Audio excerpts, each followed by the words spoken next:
It must have been laundry day in Hell's Kitchen. What's up, guys? Insightful Nerd here, back with another Marvel Legend review. Today we have the mini comic book wave Daredevil, of course based off of the Frank Miller comics. I was very excited when rumors of this figure came out. This is one of those that's been sitting in the backlog for quite a bit, and I've decided to finally get on it. But yeah, here's the front of the retro card, looking pretty nice. Of course, matching the same layout of the other mini comic book wave figures. And here we have the back of the box showing the other figures in this particular wave. I only picked up the Beast and Silver Surfer as well. The females did not interest me. I already have a Black Widow. The other two I don't really care about. But yeah, feel free to take a minute to read all of that if you'd like to. Top right showing the Man Without Fear comic cover. Pretty cool. But yeah, let's get into the figure itself. Well, I tried to save it for the sake of the video, but it's 1 in the morning, I'm tired, and not wasting my time carefully opening it. Here's a little bit of artwork on the inside. Now for this one, I'm actually going to start with the mini comic itself.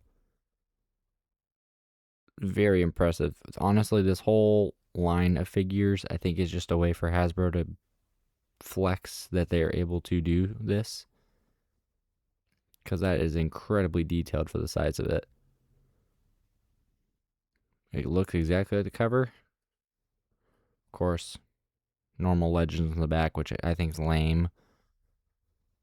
Little molded staples is the same mold they use for all of them. For a comparison, we have the Infinity Gauntlet and the Ultimate Iron Man, as well as the Miles Morales and Dark Avengers. Now, of course, I would prefer an actual comic, like they used to do back in the olden days. I say that like it wasn't the year I was born. But yeah, this is cool too. It's, I don't know, a little bit underwhelming, because then they give them like one odd hand that can hold the comic, which is just, it kind of offsets all the accessories, but it's still cool nonetheless. My only real issue is they're just a bitch to store. I don't know, very cool. Whoa, that's cool. First in-hand impressions. This is a really neat figure. I see why people have made customs, because it's literally just a dude in sweats. Saw a bunch of customs people are doing with, swapping out the head for other stuff. Really good body overall. I can definitely see the potential in that. But yeah, just in general, the look overall, it is just sweats and a hoodie. The shoes on the bottom are pretty cool. The mask. One issue I do have, Matt Murdock's a redhead. They made him blonde. I don't get why they did that. I don't know, just odd to me. For accessories, he has his billy club, or just his club. Actually has a little bit of string on the end of it, which is pretty neat. Comes with a trigger finger hand, probably just to hold the comic book. A little gripping hand to hold the baton. A set of fists, and then this blade open hand. Bit of an oddball of choices for that, but could be worse, I guess. But yeah, in terms of articulation, arm very impressively goes up that high. It's got butterfly joints, which is cool to see. It's not something I would have expected for a figure like this, but I'm very grateful that they included that. Leg kicks up pretty far forward, hardly back at all. Elbow bends that far. Of course, wrist and ankle pivot. They even put the little details of like the cuff on his pants and his socks. That's pretty neat. Now, of course, ab crunch is non-existent, because in order to keep the appearance of the hoodie, you kind of had to sacrifice that. I don't mind that. I've still seen people do pretty impressive posing with this figure. The hoodie is its own separate piece. I think it's glued in or pegged in there on the back. There's a little peg there. Here's what that peg looks like if you're curious.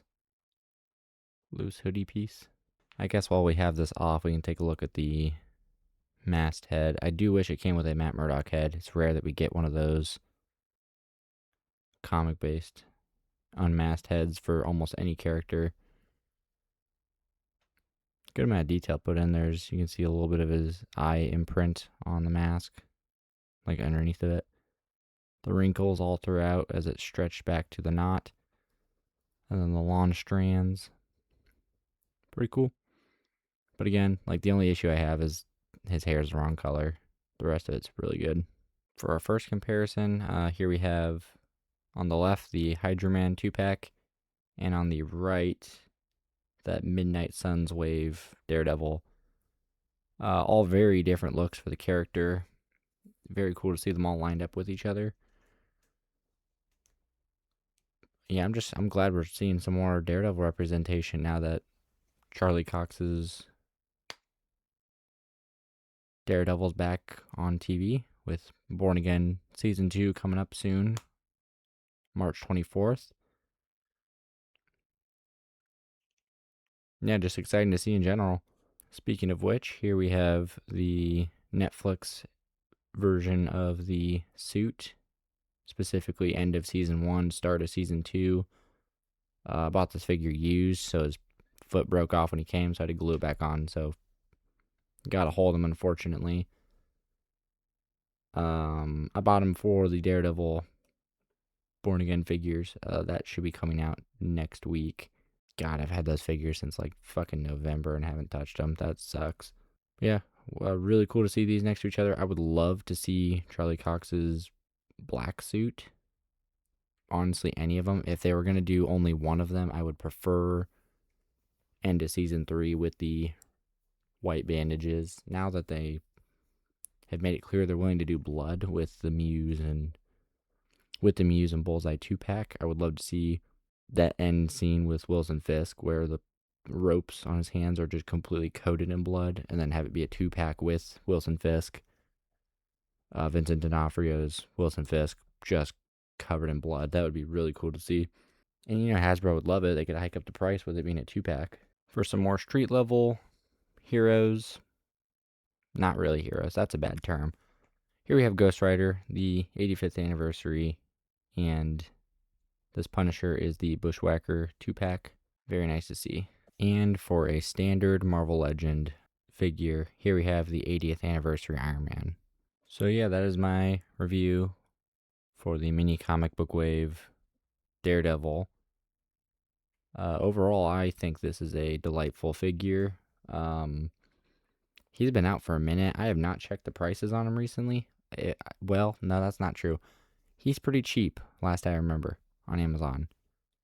Go ahead and pick him up. They don't do Daredevil too often. They've been ramping up that recently, like the Secret Wars wave. I pre-ordered that, so that'll be... I'll try and be on top of that the second it gets on my porch. I'll try and pump out a video of it. But yeah, this is just overall a solid figure, and if you're not into Daredevil and want to do customs, really solid body. You can do a lot of things with it. It's pretty versatile. But yeah, I just think it's a solid figure overall. We are currently working our way towards 100 subscribers. At time of recording, we're at 42. Very nice to see, but we got to pump up those numbers. So it'd mean the world if you subscribe. When we get to that point of hitting 100 subscribers, I will be reviewing the Legendary Rider Series Toy Biz Hulkbuster. Been sitting here for a while. I've been wanting to open it. I've had it in my possession almost a year. It's one little button. Come on, it's right there. Just click it. But yeah, thank you for spending. I'm gonna guess 10-minute video. We'll see if that was right. But yeah, thank you for watching. Peace.